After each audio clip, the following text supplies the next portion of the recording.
All right, let's talk about time in the market versus timing the market. So recently I wrote a little post on LinkedIn and I talked about how April was just a terrible month for market returns.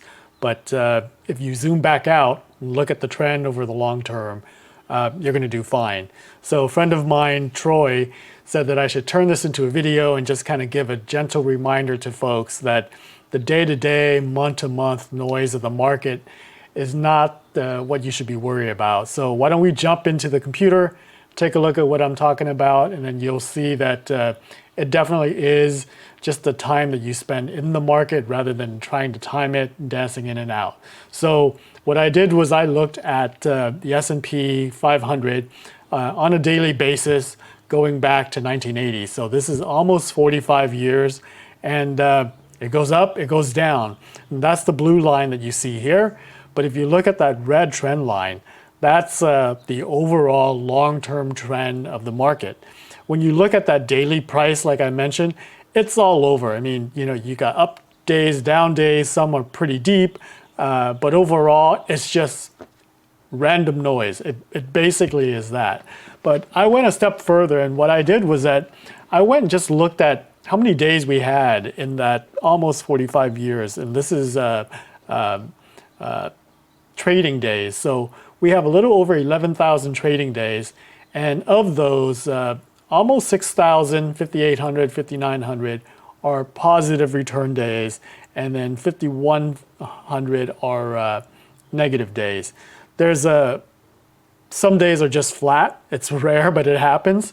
So when you add up the percentages, you get 99%. It's not quite 100, but it's because of those just flat days.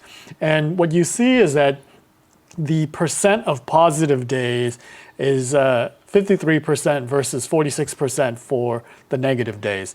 This is a 7% difference. But let me tell you, that 7% makes all the difference in the world if you're holding for a long time period.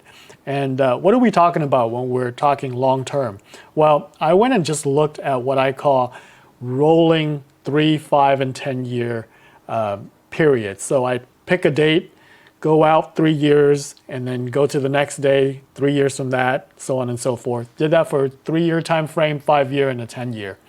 And what you see is that if you're holding for a 3-year time frame, the negative days as a return of how many days are negative versus positive goes down to 12% from what we saw earlier, which was like 46.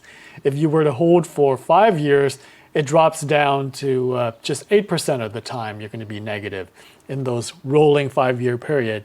And when you go out to 10 years, the negative days become 0.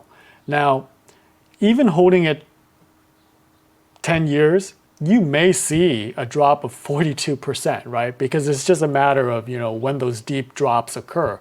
But over that 10-year though, even though you may experience this 42% drop, you're still going to come out with more money than you came in with. And that's that long-term trend that we saw at the very beginning, as illustrated by this red line. So if you're willing to hold for at least 10 years, you're going to start out with more money than you came in with. And you shouldn't see any negative 10-year periods of return.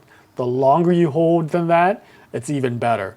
But this is that reminder that it's just how much time you spend invested versus dancing in and out. And don't let the day-to-day noise scare you away from investing. So that's the short video for this one. I'll see you in the next one.